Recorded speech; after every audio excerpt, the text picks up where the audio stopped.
Canada is one of the largest countries on Earth, yet almost nobody lives there. This is Canada. Its territory accounts for nearly 1/4 of the entire American continent. Despite possessing such a vast land area, the country's population is surprisingly small. Canada's population is approximately 41.55 million people, and the overwhelming majority of this population is almost entirely concentrated in the southern regions. Most people live within just a few major urban areas, such as Toronto, Montreal, Vancouver, Calgary, Edmonton, and Ottawa. Together, the populations of these cities account for nearly 40% of Canada's total population. By contrast, regions like Nunavut have a land area nearly equal to that of Mexico, yet a population of only 38,000 people. For comparison, Mexico has a population of approximately 128 million people, and its land area is roughly similar to Nunavut's. This extreme population sparsity is not unique to just one region. The Yukon Territory has a population of only 43,000. The Northwest Territories have just 44,000 residents. This image shows Canada's population distribution map. The redder the color, the higher the population density. It is clear that the southern regions are far more densely populated. However, appearances can be misleading. What truly reflects population distribution is this schematic map of Canada's population. It is not difficult to see that even provinces with relatively large populations contain vast, sparsely populated areas. A narrow corridor stretching from Toronto to Quebec covers only about 5% of Canada's total land area, yet it is home to nearly half of the country's population. After understanding the current state of Canada's population distribution, we must also uncover the underlying reasons behind it. One of the primary reasons for Canada's sparse population is climate and temperature. From a global perspective, the closer a region is to the poles, the colder its climate becomes, whereas regions closer to the equator tend to be hotter.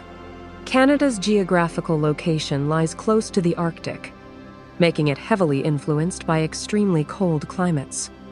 In addition, northern Canada lies within the Arctic Circle. The Arctic Circle is the northernmost region of the Northern Hemisphere. It is also one of the coldest regions on Earth. Let's look at a few examples to better understand this level of cold. Countries located near the Arctic Circle include Norway, Finland, Sweden, and Russia. These countries consistently rank among the coldest in the world. Based on actual temperature data, countries near the equator have an average annual temperature of around 27 degrees Celsius.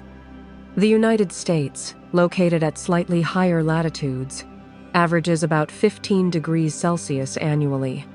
Canada, however, has an average annual temperature of only 5 degrees Celsius. This makes it easy to understand why. Most cold regions on Earth have extremely low population densities. For example, Russia's Siberian region, as well as Norway, Sweden, and Finland in northern Europe.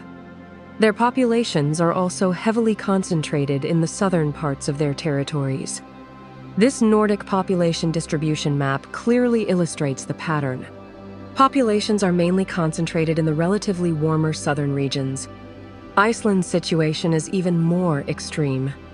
As one of the coldest countries in the world, its Westfjords region has a population of only 7,000 people. The total population of Western Iceland is just 13,000. The northwestern region also has only 7,000 residents. In Canada, the population density in the northern regions is even lower. This is further influenced by the process of urbanization.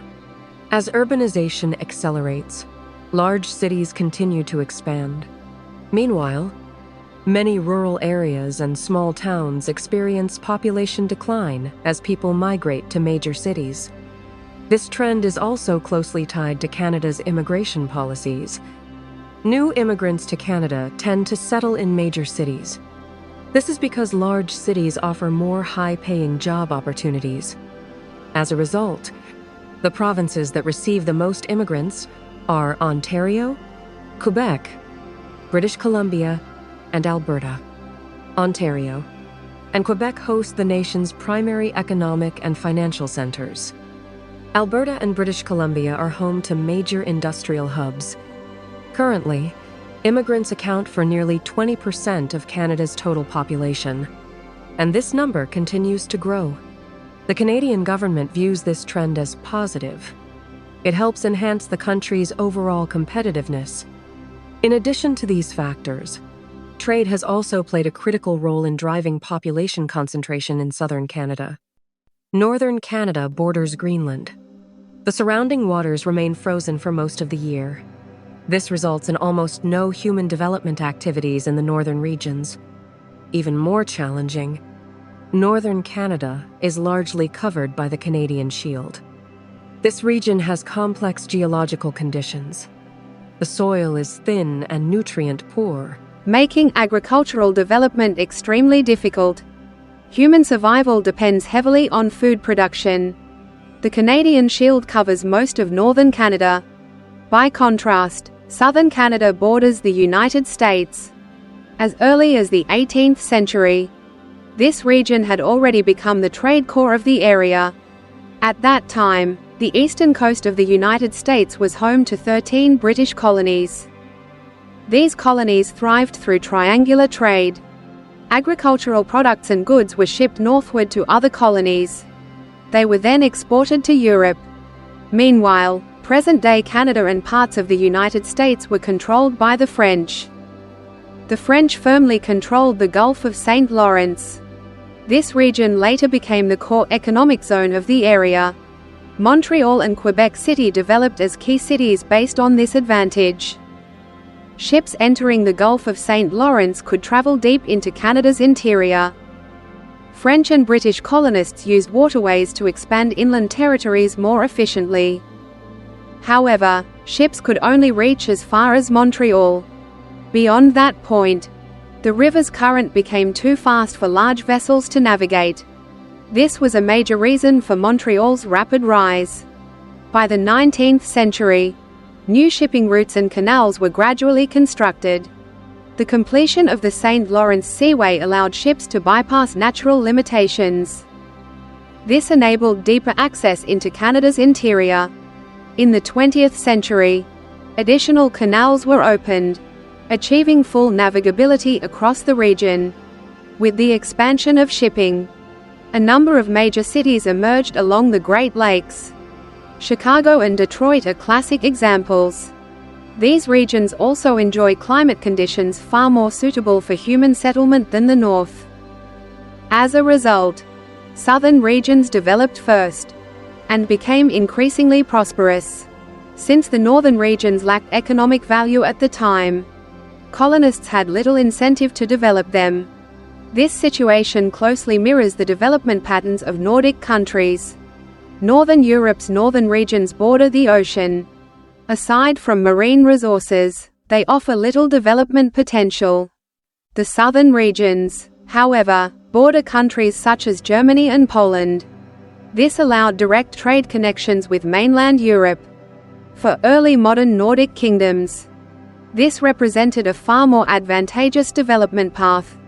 In the 17th century, for example, the kingdoms of Norway and Sweden focused their trade and development efforts on cities like Stockholm, Riga, Königsberg, and Copenhagen, clearly developing southern regions and leveraging their trade advantages was far more valuable than expanding into the north. As a result, northern regions remained neglected for long periods. Another factor contributing to Canada's sparse northern population is agricultural limitation. We can compare two sets of data. This image shows arable land distribution in the United States, and this image shows arable land distribution in Canada. It is clear that Canada has far less arable land than the United States. Northern Canada, in particular, has almost no arable land at all. There are two main reasons behind this. First, As previously mentioned, the northern climate is extremely cold. Winters are long. This is unfavorable for crop growth. Second, the north is covered by vast boreal forests. This vegetation further restricts agricultural activity and permanent settlement. In fact, all countries located within the Arctic Circle have extensive boreal forest coverage. These regions generally have extremely low population densities. This highlights how human survival and economic activity are particularly difficult within boreal forest biomes. From Canada's geographical perspective, in addition to these factors, the Rocky Mountains also act as a major barrier to population distribution. The Rocky Mountains form a massive geological mountain chain. They stretch from Mexico in the south to northern Canada in the north. Within Canada, population density along the Rocky Mountains is also extremely low. This mountain range formed due to the collision and compression of tectonic plates.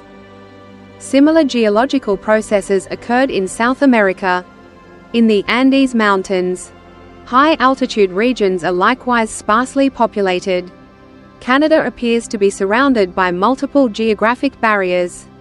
Mountain ranges block the west. The Canadian Shield dominates the northeast.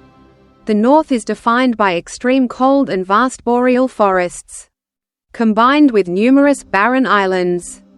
All these factors together leave only a narrow southern corridor suitable for human settlement.